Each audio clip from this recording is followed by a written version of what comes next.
Okay. So today we'll study a new topic, that is two theorems, that is Pappus and Gildenus theorem.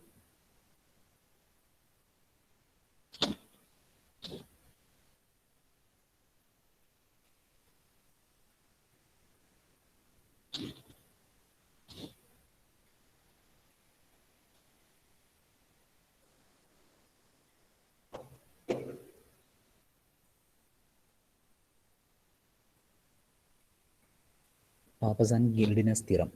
ഇത് വേറൊന്നുമല്ല, രണ്ടുപേരുണ്ട്, pappus and ഗിൽഡിനസ്. ഈ രണ്ടുപേരുടെ theorems ആണ് ഇവർ പ്രപ്പോസ് ചെയ്ത തിയറംസ്. രണ്ട് തിയറം ഉണ്ട്, തിയറം 1 ആൻഡ് തിയറം 2.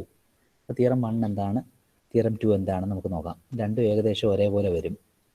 അപ്പോൾ ഫസ്റ്റ് നമുക്ക് തിയറം 1 നോക്കാം.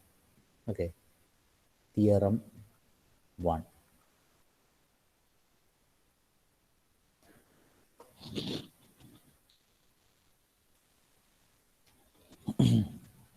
അതായത് suppose you are having an axis like this.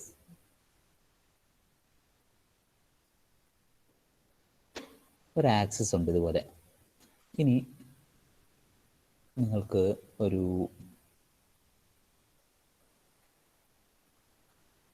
Particular profile അല്ല ഒരു കർവ്, ഇങ്ങനെ ഒരു കർവ് ഉണ്ടെന്ന് കരുതുക. ഓക്കെ, ഇപ്പം എന്താണ്, ഇവിടെ ഒരു ആക്സിസ് ഉണ്ട്, ഇവിടെ ഒരു കർവ് ഉണ്ട് അല്ലേ. ദിസ് ഇസ് ദ ആക്സിസ്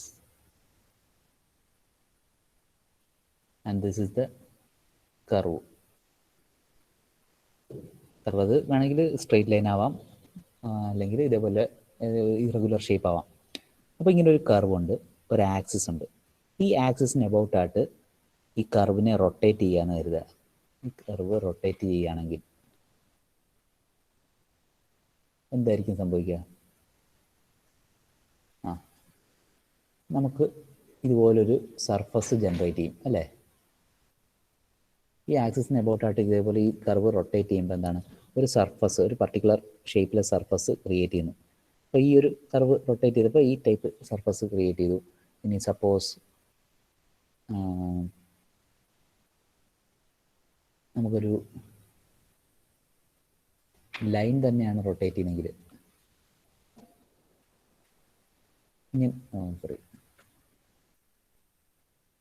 ഒരു ലൈനാണ് റൊട്ടേറ്റ് ചെയ്യുന്നതെങ്കിൽ എന്തായിരിക്കും സംഭവിക്കുക? ലൈൻ റൊട്ടേറ്റ് ചെയ്യുകയാണെങ്കിൽ 360 ഡിഗ്രിയിൽ റൊട്ടേറ്റ് ചെയ്യുമ്പോൾ എന്താ സംഭവിക്കുക? ഇങ്ങനൊരു സിലിണ്ടറിക്കൽ സർഫസ് ക്രിയേറ്റ് ചെയ്യും. ഓക്കെ, ഇങ്ങനൊരു സിലിണ്ടറിക്കൽ സർഫസ് ഇങ്ങനെ ക്രിയേറ്റ് ചെയ്യുന്നുണ്ടാവും. അകത്ത് ഹോളോ ആയിരിക്കും അല്ലേ, ഹോളോ ആയിട്ടുള്ളൊരു സിലിണ്ടറിക്കൽ സർഫസ്, ഒരു പേപ്പർ ഇങ്ങനെ ചുരുട്ടി വെച്ച പോലെ ഉണ്ടാവും. അപ്പോൾ എന്താണ്, ഒരു കർവ് റൊട്ടേറ്റ് ചെയ്ത് കഴിഞ്ഞാൽ കർവിന് ഒരു പർട്ടിക്കുലർ ലെങ്ത് ഉണ്ടാവും അല്ലേ. ഒരു പർട്ടിക്കുലർ ലെങ്ത് ഉള്ള ഒരു കർവ് റൊട്ടേറ്റ് ചെയ്ത് കഴിഞ്ഞാൽ നമുക്ക് കിട്ടുന്ന എന്താണ്, ഒരു സർഫസ് ഏരിയ ജനറേറ്റ് ചെയ്യുന്നു അല്ലേ. ഒരു ഏരിയ ജനറേറ്റ് ചെയ്യുന്നു, ഒരു സർഫസ് ഏരിയ ജനറേറ്റ് ചെയ്യുന്നുണ്ട് ആണല്ലോ. ഇനി ഇങ്ങനെയുള്ള ഏരിയ, ഈ ജനറേറ്റ് ചെയ്ത ഏരിയ, ഇപ്പോൾ സപ്പോസ് ഈ പറഞ്ഞ ഒരു കർവ് ഉണ്ടായിരുന്നു, ഇതായിരുന്നു നമ്മൾ കണ്ട ലൈൻ. ഈ കേസിൽ ഈ ലൈനെ റൊട്ടേറ്റ് ചെയ്തപ്പോഴാണ് ഈ സിലിണ്ടർ ഉണ്ടായത്. അപ്പോൾ ഈ ലൈനിൻ്റെ ലെങ്ത്ത് L ആണെന്ന് കരുതുക. ഇനി ഇവിടെ ജനറേറ്റ് ചെയ്ത area let be A. Okay, area ആണെന്ന് നമ്മൾ കരുതുക. ഓക്കെ, അങ്ങനാണെങ്കിൽ ദെൻ ദ ഏരിയ ജനറേറ്റഡ്, ഇവിടെ ഇപ്പോൾ ഉണ്ടായത് എന്താണ്, ഒരു ലെങ്ത്, ഒരു കർവ് ഉണ്ടായിരുന്നു, കർവിനെ റൊട്ടേറ്റ് ചെയ്തപ്പോൾ എന്താണ്, ഒരു ഏരിയ ജനറേറ്റ് ചെയ്തു. So the length of the curve and this is the area. So the area generated A, അല്ലെങ്കിൽ area generated will be equal to, ഈ ആക്സിസ് ഉണ്ട് അല്ലേ, ആക്സിസിനെ അബൌട്ടായിട്ടാണ് റൊട്ടേറ്റ് ചെയ്യുന്നത്. ആക്സിസിൽ നിന്ന് ഈ പറഞ്ഞ ലെങ്ത് ഏതിനാണോ റൊട്ടേറ്റ് ചെയ്ത് ആ ലെങ്തിൻ്റെ അല്ലെങ്കിൽ ആ കർവിൻ്റെ സെൻട്രോയിഡിലേക്കുള്ള ഡിസ്റ്റൻസ്, പർട്ടിക്കുലർ ഡിസ്റ്റൻസ് ഉണ്ടെന്ന് കരുതുക. ഏതാ?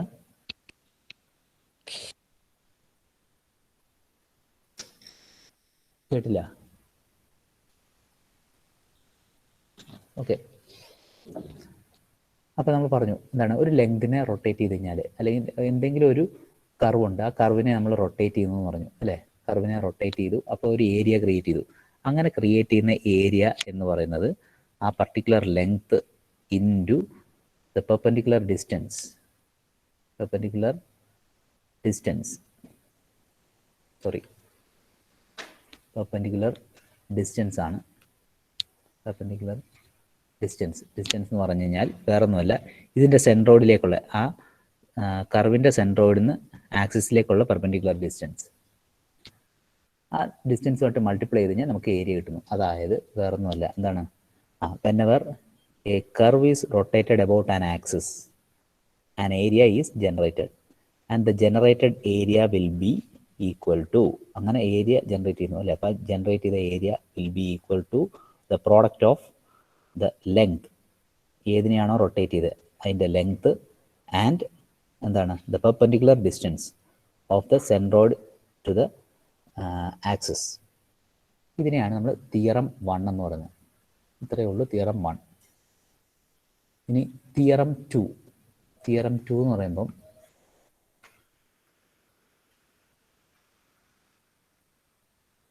തിയറം 2 എന്ന് പറഞ്ഞാൽ സെയിം കൺസെപ്റ്റ് തന്നെയാണ്.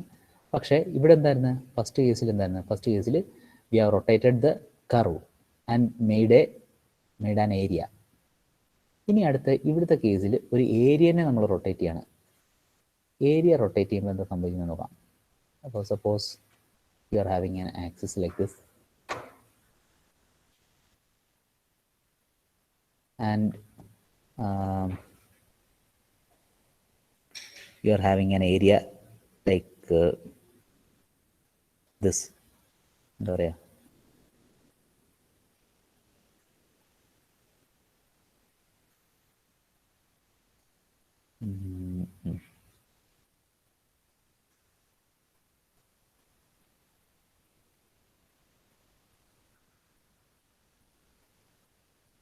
ഇങ്ങനൊരു ഏരിയ ഉണ്ടെന്ന് കരുതുക.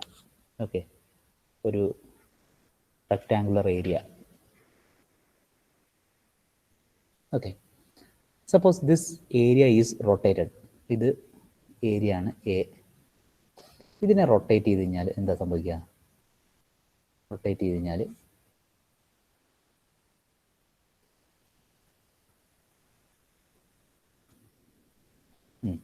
റൊട്ടേറ്റ് ചെയ്ത് കഴിയുമ്പോൾ എന്താ ചെയ്യുക, അതായത് ഫസ്റ്റ് ഓഫ് ഓൾ ആ ഏരിയ ഉണ്ടാവും,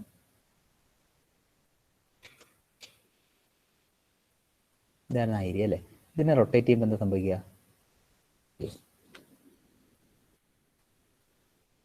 ഒരു തിക്ക് സിലിണ്ടർ ഉണ്ടാവുന്നു അല്ലേ.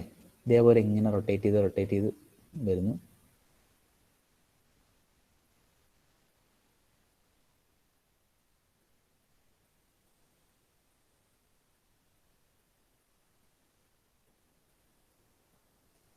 ഇങ്ങനൊരു തിക്ക് സിലിണ്ടർ ഡെവലപ്പ് ചെയ്യും അല്ലേ. അപ്പോൾ ഇവിടെ എന്താ സംഭവിച്ചത്, ഇവിടെ ഇതിന് എന്താണുള്ളത്, ഇതിനൊരു പർട്ടിക്കുലർ വോളിയം ഉണ്ടാവും അല്ലേ. അതായത് ഇവിടെ സംഭവിക്കുന്ന കേസ് എന്ന് വെച്ച് കഴിഞ്ഞാൽ we are rotating or revolving an area and we are generating a volume. ഒരു ഏരിയ റൊട്ടേറ്റ് ചെയ്തപ്പോൾ നമുക്കൊരു വോളിയം കിട്ടി. ഓക്കെ, അപ്പോൾ ഫസ്റ്റ് കേസിൽ തിയറം 1ൻ്റെ കേസിൽ എന്തായിരുന്നു, ഒരു കർവിനെ റൊട്ടേറ്റ് ചെയ്തു, curve having A particular length is rotated and we have generated an area. The second case എന്താണ്, ഒരു ഏരിയ ആണ് നമ്മൾ റൊട്ടേറ്റ് ചെയ്ത്, ഏരിയ റൊട്ടേറ്റ് ചെയ്തപ്പോൾ നമുക്കൊരു വോളിയം കിട്ടി. അങ്ങനെയാണെങ്കിൽ തിയറം 2 നമുക്ക് എങ്ങനെ ഡിഫൈൻ ചെയ്യാം? The generated volume, if an area is rotated about an axis, then the generated volume will be V will be equal to product of area and the perpendicular distance of the centroid. അപ്പോൾ ഇതിൻ്റെ centroid ഇതാണെങ്കിൽ സെൻട്രോയിഡിൽ നിന്ന് ആക്സിസിലേക്കുള്ള length D ആണെങ്കിൽ എന്തായിരിക്കും? A into D. ഇതാണ് second theorem. അപ്പോൾ first theorem പറയുന്നത് എന്താണ്? ഇത്രയേ ഉള്ളൂ. ഈ ഒരു ഇതിൽ നിന്ന് പ്രോബ്ലംസ് ഒന്നും ചോദിക്കില്ല, ജസ്റ്റ് ഈ ഒരു ഡെഫിനേഷൻ മാത്രമായിരിക്കും ഉണ്ടാവുക, നിങ്ങളുടെ നോട്ട്സിലുണ്ടാവും, അതൊന്ന് റെഫർ ചെയ്യുക. ഓക്കെ, തിയറം 1 ഉണ്ട്, തിയറം 2. തിയറം 1 പറഞ്ഞത് എന്താണ്? അപ്പം തിയറം 1 പറഞ്ഞ the area of a surface generated by revolving a plane curve about a non-intersecting axis in the plane of the curve is equal to the product of length of the curve and the distance traveled by the centroid of the curve while the surface is being generated. അതായത് എന്താണ്? ഈ പറഞ്ഞ curve ഉണ്ട്, കർവിൻ്റെ സെൻട്രോയിഡിൽ നിന്നുള്ള length, അതും multiplied with the length of the curve will give the area generated. ഇനി ഇതേപോലെ തന്നെ പാരലായിട്ട് തിയറം 2 പറയുമ്പോൾ എന്തായിരുന്നു? ഏരിയ ആണ് നമ്മൾ എന്താണ് റൊട്ടേറ്റ് ചെയ്യുന്നത്, അല്ലേ? ഏരിയനെ റൊട്ടേറ്റ് ചെയ്യുമ്പോൾ നമുക്ക് എന്താ കിട്ടുക? ഒരു വോളിയം കിട്ടുന്നു. So the volume of a body generated by revolving a plane area about a non-intersecting axis in the plane of the area is equal to the product of area and the distance traveled by the centroid of the plane while the body is being generated. ഇപ്പോൾ ഇവിടെ എന്തായിരുന്നു?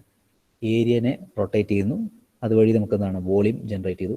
That particular volume will be equal to the product of the area, initial area, and the distance from the centroid towards the axis. ഇത്രയേ ഉള്ളൂ theorem 2. ഇതാണ് theorem 1 and theorem 2, Pappus and Guldinus theorem. കാരണം ഇത് propose ചെയ്ത 2 സയൻറ്റിസ്റ്റുകളുടെ പേരാണ് ഈ പപ്പു, അതേപോലെ ഗിൽഡിനസ് എന്ന് പറഞ്ഞ 2 പേര്. ഓക്കെ, ഇതാണ് ഈ തിയറം. ഇത് ജസ്റ്റ് നിങ്ങൾ ആ നോട്ടൊന്ന് റെഫർ ചെയ്യുക. നെക്സ്റ്റ് ഒരു ടോപ്പിക്ക് വരുന്നുണ്ടായിരുന്നു, അതായത് mass moment of inertia. Mass moment of inertia അത് ജസ്റ്റ് ഒന്ന് പറയാം. അതിൻ്റെ പ്രോബ്ലംസ് ഒന്നും ഉണ്ടാവില്ല, ജസ്റ്റ് അതിൻ്റെ ബ്രീഫായിട്ടുള്ള നോട്ട് മാത്രം നിങ്ങളൊന്ന് റെഫർ ചെയ്താൽ മതി. അതിൻ്റെ കുറച്ച് നോട്ട്സ് ഞാൻ അതിനകത്ത് പ്രൊവൈഡ് ചെയ്തിട്ടുണ്ട്, അതൊന്ന് ജസ്റ്റ് റെഫർ ചെയ്ത് വിട്ടാൽ മതി. അപ്പം അതിനകത്ത് വരുന്നത് നമ്മൾ ഫസ്റ്റ് നമ്മൾ ഈ പ്രോബ്ലംസ് ഒക്കെ ചെയ്ത് എന്താണ് മൊമെൻ്റ് ഓഫ് ഇനർഷ്യ എന്ന് ജനറലായിട്ട് പറഞ്ഞിട്ടേ ഉള്ളൂ, അല്ലേ? അപ്പം generally moment of inertia refers to the area moment of inertia. Area moment of ഇനർഷ്യയാണ് നമ്മൾ മൊമെൻ്റ് ഓഫ് ഇനർഷ്യ എന്ന് നമ്മൾ പൊതുവെ പറയൽ. അതായത് ഏരിയ മൊമെൻ്റ് ഓഫ് ഇനർഷ്യ എന്ന് പറഞ്ഞാൽ എന്താണ്? We have got A particular area, അല്ലേ? ഒരു പർട്ടിക്കുലർ ഏരിയ ഉണ്ടാവും. ഇനി ഏതെങ്കിലും ഒരു ആക്സിസ് നമ്മൾ ചൂസ് ചെയ്തിട്ടുണ്ടെങ്കിൽ ഈ ഏരിയയുടെ centroid, this is the centroid, centroid എന്നുള്ള distance D, this is area A. അങ്ങനെയാണെങ്കിൽ moment of inertia I will be equal to എന്തായിരുന്നു? ഏരിയ ഇൻറ്റു ഈ പറഞ്ഞ ഡിസ്റ്റൻസ് സ്ക്വയർ. ഇതായിരുന്നു മൊമെൻ്റ് ഓഫ് ഇനർഷ്യ. ഇനി ഏരിയയ്ക്ക് പകരം നമ്മളിപ്പോൾ ഇതിപ്പോൾ ഒരു പർട്ടിക്കുലർ ഏരിയ ആയിരുന്നു, 3 ഡയമെൻഷണൽ ഫിഗർ ആണ് നമ്മൾ കൺസിഡർ ചെയ്യുന്നത് കരുതുക. ഒരു 3 ഡയമെൻഷണൽ ഫിഗർ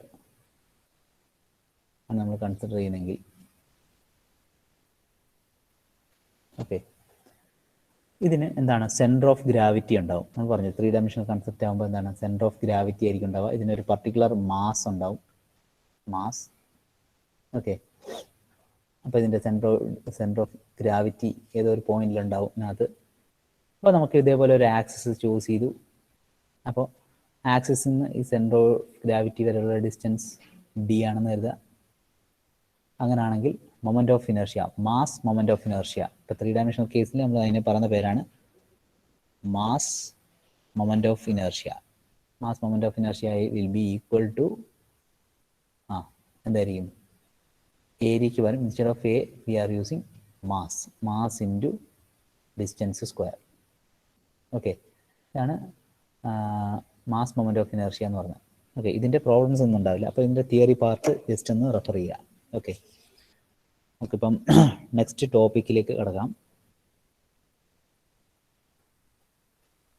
നെക്സ്റ്റ് ടോപ്പിക്ക് വരുന്നത് നമുക്ക് വെക്റ്റേഴ്സ് ആണ്. ഓക്കെ, അപ്പോൾ വെക്റ്റേഴ്സ് നിങ്ങൾ പഠിച്ചിട്ടുണ്ടാവും. അപ്പോൾ അതിൻ്റെ ഇന്ന് ജസ്റ്റ് നമ്മൾ പ്രോബ്ലം ചെയ്യുന്നില്ല, നമ്മൾ അതിൻ്റെ ഒരു ജസ്റ്റ് ഇൻട്രൊഡക്ഷൻ മാത്രം നമുക്ക് നോക്കാം. Okay, so force system in space. Force system in space ആണ് നമ്മൾ ഇനി കൺസിഡർ ചെയ്യാൻ പോകുന്നത്. അപ്പോൾ അതിന് നമുക്ക് വെക്റ്റർ നൊട്ടേഷൻ അത്യാവശ്യമാണ്. വെക്റ്റർ നൊട്ടേഷൻ ഉണ്ടെങ്കിൽ നമുക്ക് കുറച്ചും കൂടെ സിമ്പിളായിട്ട് ചെയ്യാൻ പറ്റും. Okay, force system in space. Force system in space. Force system in space എന്ന് പറഞ്ഞാൽ എന്താണ്? What you mean by force system in space? That is earlier we have seen the forces acting in a particular plane. അല്ലേ, the forces are acting in a plane. Coplanar forces അല്ലേ, coplanar forces എന്ന് പറഞ്ഞാൽ എന്തായിരുന്നു? the forces which are acting in a particular plane. Now we are seeing the forces which are acting in a three-dimensional manner, അല്ലെങ്കിൽ ഒരു സ്പേസിൽ act ചെയ്യുന്ന forces. അപ്പോൾ അതിനെ എങ്ങനെ റെപ്രസെൻറ്റ് ചെയ്യാം? How can be represent these forces in terms of ijk etc. That is in vectorial notation. So as an introduction we can see എന്തായിരുന്നു vector? ഒരു വെക്റ്റർ എന്ന് പറഞ്ഞാൽ നമ്മുടെ സ്കെലാർ വെക്റ്റേഴ്സ് എന്നൊക്കെ നമ്മൾ പറയാറുണ്ട് അല്ലേ. അപ്പോൾ സ്കെലാർ എന്ന് പറഞ്ഞാൽ എന്തായിരുന്നു? Scalar that has got only magnitude. Magnitude മാത്രമായിരിക്കും ഉണ്ടാവുക, ഡയറക്ഷൻ ഉണ്ടാവില്ല.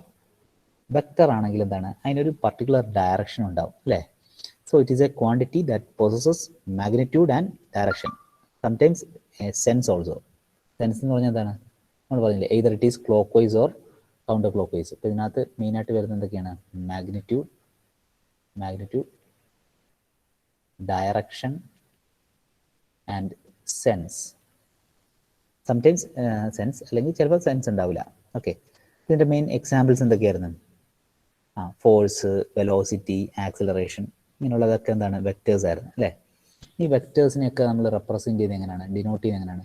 Suppose you are having a vector F, then we are representing by a arrow. ഇങ്ങനെ ഒരു ആരോയും കൂടെ നമ്മൾ റെപ്രസെൻറ്റ് ചെയ്യും എഫിൻ്റെ മുകളിൽ അല്ലേ. ഇതിനെയാണ് നമ്മൾ എന്താണ് വെക്റ്റർ എന്ന് പറയും. ഇനി ഇതിൻ്റെ മാഗ്നിറ്റ്യൂഡ്, വെക്റ്റർ ഇതാണെങ്കിൽ വെക്റ്റർ റെപ്രസെൻറ്റഡ് ബൈ എഫ്. ഇനി ഇതിൻ്റെ magnitude of the vector, magnitude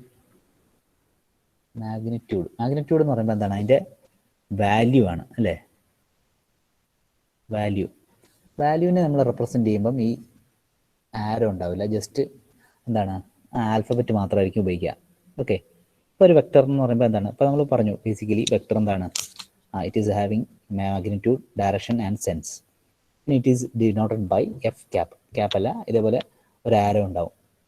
ഇനി മാഗ്നിറ്റ്യൂഡ് മാത്രമാണെങ്കിൽ നമ്മൾ ഈ ഒരു എന്താ പറയുക, ആൽഫബറ്റ് മാത്രമായിരിക്കും നമ്മൾ ഉപയോഗിക്കുക. മാഗ്നിറ്റ്യൂഡ് എന്ന് പറഞ്ഞാൽ അതിൻ്റെ വാല്യൂ എത്രയാണ്? ഇപ്പോൾ either it is 10 or 20, 40. ഇപ്പോൾ ഏത് വാല്യൂ ആണോ ആ വാല്യൂ. ഇനി സപ്പോസ് ഇനി ഒരു വെക്റ്ററിൻ്റെ പ്രത്യേകത എന്തായിരുന്നു? അതിനൊരു ഡയറക്ഷൻ ഉണ്ടെന്ന് പറഞ്ഞു. ഇനി ആ ഡയറക്ഷനിൽ ആ വെക്റ്ററിൻ്റെ മാഗ്നിറ്റ്യൂഡ് 1 ആണെങ്കിൽ, if the magnitude equal to 1, that means it has got only the direction സൂചിപ്പിക്കാൻ വേണ്ടി മാത്രം ഉപയോഗിക്കുന്ന ഒരു വെക്റ്റർ. അതിനെ പറയുന്ന പേരാണ് യൂണിറ്റ് വെക്റ്റർ. ഓക്കെ, ഇപ്പോൾ യൂണിറ്റ് വെക്റ്റർ എന്ന് പറയും. ഇപ്പോൾ നമുക്ക് പൊതുവെ XYZ ആക്സിസിലുള്ള യൂണിറ്റ് വെക്റ്റേഴ്സിന് ഒരു പേര് നമ്മൾ പറയാറുണ്ട്, റെപ്രസെൻറ്റ് ചെയ്യും. എന്തൊക്കെയായിരുന്നു unit vectors in XYZ axis? X ആക്സിസിലുള്ള യൂണിറ്റ് വെക്ടറിനെ ഡിനോട്ട് ചെയ്യുന്നതാണ് I, വൈയുടെ J ആൻഡ് സെഡിൻ്റെത് K. ഓക്കെ, ഓർക്കുന്നില്ലേ? ഇങ്ങനെ നമ്മൾ റെപ്രസെൻറ്റ് ചെയ്യാറുണ്ട്. ഇനി അതുകൊണ്ട് തന്നെ നമുക്കൊരു suppose you are having a vector, force vector. നമ്മൾ എഫ് എന്ന് റെപ്രസെൻറ്റ് ചെയ്യാൻ കാരണം നമ്മൾ usually we are dealing with forces. അപ്പം അതുകൊണ്ട് നമ്മൾ പറയുന്നു ഒരു vector. Suppose you are having a vector F, ഒരു ഫോഴ്സ് ഉണ്ട്. അപ്പോൾ ഫോഴ്സ് എന്ന് പറയുമ്പം നമുക്കറിയാം, ഇപ്പം ആക്സിസ് നോക്കുകയാണെങ്കിൽ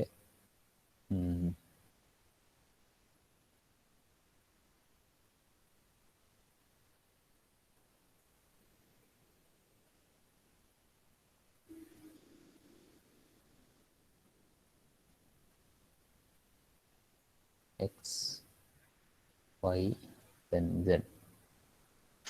Okay. Suppose a force is acting in three-dimensional space like this. F. അപ്പോൾ ഈ എഫിന് 3 കോമ്പോണൻസ് ഉണ്ടാവും അലോങ് ദ എക്സ് ആക്സിസ്. നമ്മൾ സാധാരണ എക്സ് വൈ പ്ലെയിൻ മാത്രമായിരുന്നപ്പോൾ എന്താണ് രണ്ടെണ്ണം എഫ് എക്സും എഫ് വൈയും അല്ലേ പറഞ്ഞത്. ഇതേപോലെ ഇനി സെഡ് ആക്സിസും കൂടെ വരുമ്പോൾ 3 കോമ്പോണൻസ് ഉണ്ടാവും. അപ്പോൾ എന്തൊക്കെയായിരിക്കും? X component will be this is fx and y component will be fy and z component will be fz. അങ്ങനെ 3 കോമ്പോണൻസ് ഉണ്ടാവും ഒരു ഫോഴ്സ് എഫിന്. ഓക്കെ, അപ്പം അതിന് ഇപ്പോൾ നമുക്ക് ഈ ഫോഴ്സ് എഫിനെ നമുക്ക് എങ്ങനെ വെക്ടോറിയലായിട്ട് റെപ്രസെൻറ്റ് ചെയ്യാമെന്ന് വെച്ച് കഴിഞ്ഞാൽ vector F will be equal to എന്താണ്? X direction. ഇപ്പോൾ നമുക്ക് പറഞ്ഞു ഒരു വെക്ടറിന് എന്താണ് ഡയറക്ഷനും വേണം മാഗ്നിറ്റ്യൂഡും വേണം. ഓക്കെ, അപ്പോൾ എക്സ് ഡയറക്ഷനിലെ മാഗ്നിറ്റ്യൂഡ് എന്ന് പറയുന്നത് എന്താണ്? എഫ് എക്സ് ആണ്. So this is F X into ഇവിടുത്തെ യൂണിറ്റ് വെക്ടർ എന്ന് പറഞ്ഞാൽ എന്താണ്? എക്സ് ഡയറക്ഷനിലെ യൂണിറ്റ് വെക്ടർ ആണ് I. So F X I plus ഇനി വൈ ഡയറക്ഷനിൽ magnitude F Y and the unit vector is J, F Y J plus Z ഡയറക്ഷനിലെ magnitude എന്താണ്? F Z and the unit vector is K. അപ്പോൾ ഇങ്ങനെയാണ് നമ്മൾ എന്താണ് ഒരു വെക്ടറിനെ പൊതുവെ റെപ്രസെൻറ്റ് ചെയ്യുക. ഇതൊക്കെ നിങ്ങൾ ലോവർ ക്ലാസ്സസിൽ പഠിച്ച കാര്യം തന്നെയാണ്, ജസ്റ്റ് ഒന്നൊരു ഇൻട്രൊഡക്ഷൻ തരുന്നതേ ഉള്ളൂ. ഓക്കെ, അപ്പോൾ so a vector can be represented like this. ഇനി suppose you are given a vector like this, then how you can find the magnitude of the force or the magnitude of the vector. ഇങ്ങനെ ഒരു vector ഉണ്ടെങ്കിൽ അതിൻ്റെ magnitude കണ്ടുപിടിക്കുന്നത് എങ്ങനെയായിരുന്നു?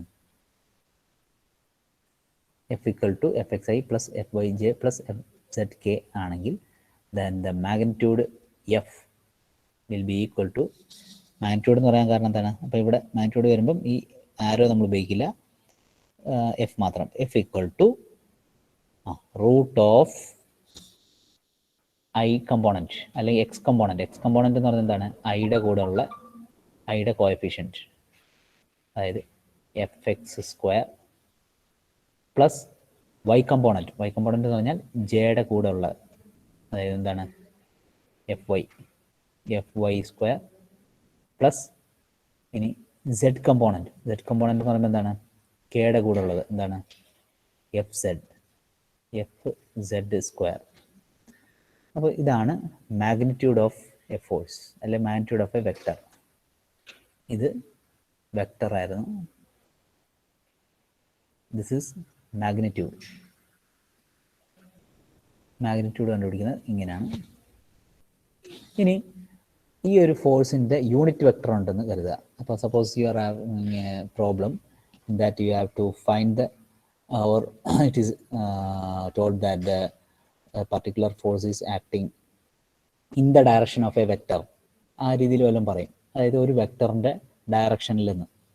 അപ്പോൾ നമുക്കൊരു vector വെറുതെ തന്നു, അതിൽ നിന്ന് നമുക്ക് വേണ്ടത് അതിൻ്റെ ഡയറക്ഷൻ മാത്രമാണ്. അങ്ങനത്തെ കേസിൽ നമുക്ക് അതിൻ്റെ ഡയറക്ഷൻ കണ്ടുപിടിക്കണം. ഡയറക്ഷൻ കണ്ടുപിടിക്കണമെങ്കിൽ നമ്മൾ ചെയ്യുന്നതെന്ന് വെച്ചാൽ we are converting it into unit vector.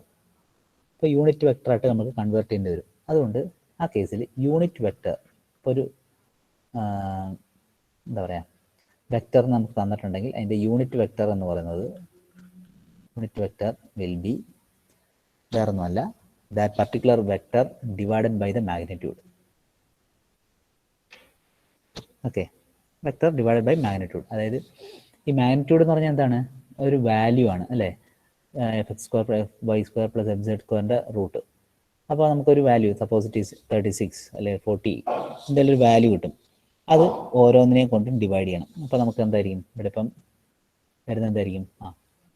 F X divided by ഈ പറഞ്ഞ വാല്യൂ എഫ് അത്രയും I plus F Y divided by that magnitude into J plus F Z by F into K.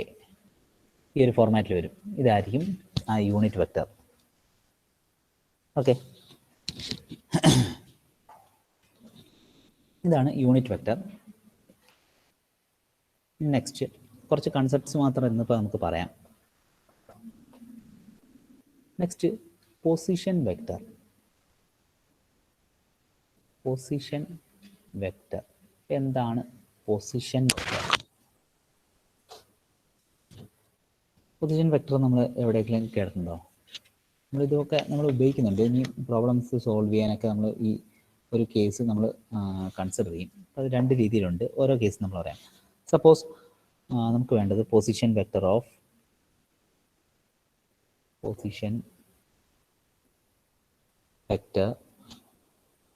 A point A. ഒരു point A വേണമെന്ന് കരുതുക. അതിൻ്റെ coordinates എന്ന് പറയുന്നത് X Y Z. X Y Z എന്ന് പറഞ്ഞൊരു coordinates ഉള്ള ഒരു പോയിന്റാണ് A. So we have to find the position vector of this point with respect to the origin. ഒറിജിൻ്റെ പ്രത്യേകത എന്താണ്? ഒറിജിൻ എന്ന് പറഞ്ഞാൽ എന്താണ്? 0 0 0. അതായത് ഇപ്പം നമുക്കൊരു കോർഡിനേറ്റ് സിസ്റ്റം എടുക്കുകയാണ്.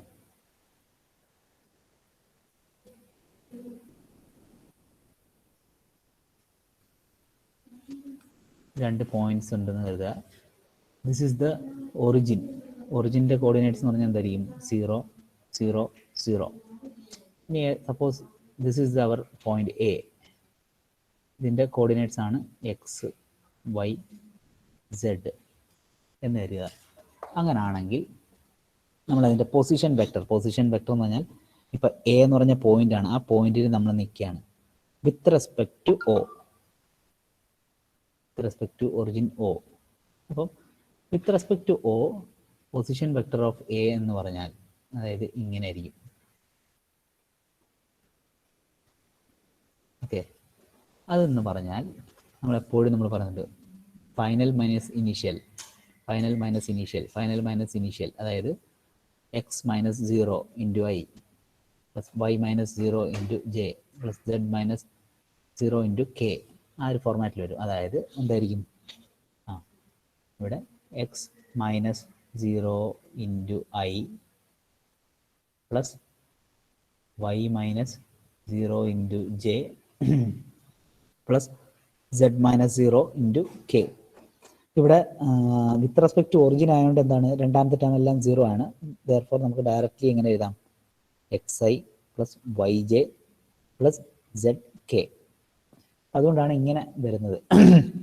അപ്പോൾ നമ്മൾ പറയുന്ന ഒരു point A with coordinates X Y and Z, then the position vector with respect to the origin എന്ന് പറഞ്ഞിട്ട് നമ്മൾ നേരെ ഇങ്ങനെ എഴുതാൻ കാരണം ഇതാണ്. നമ്മൾ യൂഷ്വലി ജനറൽ കേസിൽ നമ്മൾ പറയുന്നത് എന്താണ്? വെക്റ്റർ സ്റ്റാർട്ട് ചെയ്യുന്നത് വിത്ത് റെസ്പെക്ട് ടു ഏത് പോയിന്റ് ആണോ അത് ഇനീഷ്യൽ പോയിന്റ്. ഇനി നമ്മൾ കണ്ടുപിടിക്കേണ്ട പോയിന്റ് ഏതാണ്? ഫൈനൽ പോയിന്റ് ആണ്. അപ്പോൾ അവിടുത്തെ പൊസിഷൻ വെക്റ്റർ എന്ന് പറഞ്ഞാൽ എന്തായിരിക്കും? Final minus initial. ഓരോ ടേംസും X minus 0 into I, Y minus 0 into J, Z minus 0 into K. അപ്പോൾ നമുക്കിങ്ങനെ എഴുതി. ഇനി സപ്പോസ് നമുക്കിപ്പോൾ രണ്ട് പോയിന്റ് ഉണ്ടെന്ന് കരുതുക. ഇനിയിപ്പം ഇതിനെ നമ്മൾ റെപ്രസെൻ്റ് ചെയ്യുന്നതാണ്. Position vector is represented by the vector R, small letter R. ഇങ്ങനെയാണ് യൂഷ്വലി റെപ്രസെൻറ്റ് ചെയ്യുക. ഇല്ലെങ്കിൽ വേറെ ഏതെങ്കിലും ലെറ്റേഴ്സ് നമ്മൾ ഉപയോഗിക്കാം. യൂഷ്വലി ജനറൽ കേസിൽ നമ്മൾ സ്മോൾ ലെറ്റർ ആർ വെച്ചാണ് നമ്മൾ റെപ്രസെൻറ്റ് ചെയ്യുക. ഇങ്ങനെ ഒരു ആർ ഉണ്ടെങ്കിൽ ഇതിൻ്റെ മാഗ്നിറ്റ്യൂഡ് എന്തായിരിക്കും? Magnitude will be small R. Cap ഉണ്ടാവില്ല. Which will be equal to root of ഐയുടെ കൂടെ ഉള്ള എന്താണ് എക്സ് സ്ക്വയർ പ്ലസ് ജെയുടെ കൂടെ ഉള്ളത് വൈ സ്ക്വയർ പ്ലസ് കെയുടെ കൂടെ ഉള്ളത് Z square. This is the magnitude of the position vector. ഇനി അപ്പം second case, position vector of a line connecting 2 points. 2 point ഉണ്ടെന്ന് കരുതുക. Suppose you are having 2 points A and B. Now coordinates of A is x1, y1, z1, B is x2, y2, z2. ഇങ്ങനത്തെ 2 points ഉണ്ട്. ഇത് തമ്മിൽ join ചെയ്തേക്കുന്ന ഒരു ലൈനാണെന്ന് കരുതുക. അങ്ങനെയാണെങ്കിൽ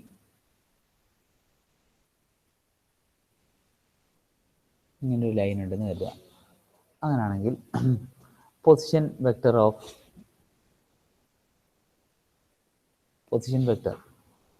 of this line connecting these 2 points AB will be equal to എന്തായിരിക്കും, final minus initial. Okay, അതായത് x2 minus x1 into I plus y2 minus y1 into J plus z2 minus z1 into K. ഈ രീതിയിൽ നമ്മൾ notate ചെയ്യും. Okay, ഇനി ഇവിടുത്തെ കേസിൽ എന്താണ്, magnitude will be equal to എന്തായിരിക്കും, RAB will be equal to x2 minus x1 the whole square plus y2 minus y1 the whole square plus z2 minus z1 the whole square root. Okay, ഇതാണ് magnitude എന്ന് പറഞ്ഞ് വരുന്നത്.